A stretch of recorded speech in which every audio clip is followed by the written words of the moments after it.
Hello, I'm John Neve. I'm the lead trainer here at Training Bytesize. I've always been a great believer that Prince2 is a really valuable guide to project management in any type of project, in any industry or any sector. My view's simply been reinforced with each step in its evolution. It's now time to welcome the 2017 update of the method. For those who don't know, Prince2 has been evolving for many years. The 2017 update is simply the latest step in this continual improvement. Prince2 started out its life as Prompt2 in 1975, was developed to become Prince without the 2 on the end by 1989, and Prince2 by 1996. Under its current name, Prince2, the method was updated in 2005 and then took a major step forward in 2009 with, in my opinion, the most accessible addition to date.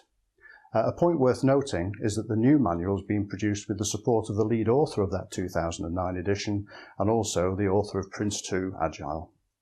The 2017 update builds on this very strong history and adapts to current needs whilst retaining its core, which is all totally still relevant.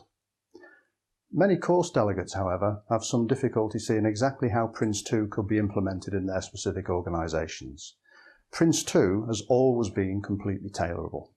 The 2009 edition described circumstances when tailoring might be appropriate and gave advice on how to tailor. This was all detailed in a single chapter. The 2017 update makes tailoring much more explicit and offers much greater tailoring guidance than any previous edition. Any of the following changes that I'll talk about now apply from mid-2017. Let's talk about the manual. Firstly, this is not Prince3. This is not a prequel to Prince3. Prince2 will continue into the future. The familiar 7 principles, 7 themes and 7 processes are all still there. This core of Prince2 is essentially unchanged. One example of non-core elements being less emphasised is that specific advice relating to configuration management has been removed. This was always seen as a little bit too detailed and to a degree theoretical advice.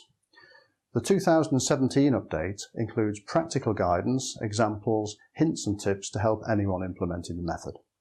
The update will also feature improved descriptions of the themes to aid the readability and flow of their descriptions. The update focuses more on tailoring, the importance of the principles, and the relationship between the themes and the principles. The themes will include specific advice on tailoring along with specific examples. A very welcome change is that the manual will advise on the minimum requirements to consider that Prince2 has been well implemented, even when it's been tailored.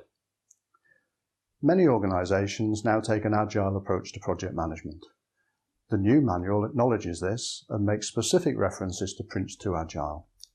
Prince2 has always been able to support an agile approach, but this edition will really assist in adapting it to work well in this way.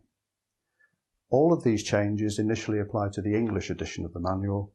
Other language variants will be addressed starting in 2018. So let's move on and talk about some changes to the examinations.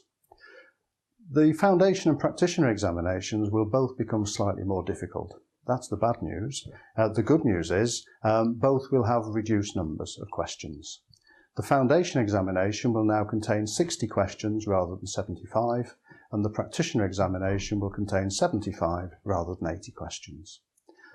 The foundation examination will focus on the core of the method and will specifically cover tailoring and address the themes more equally.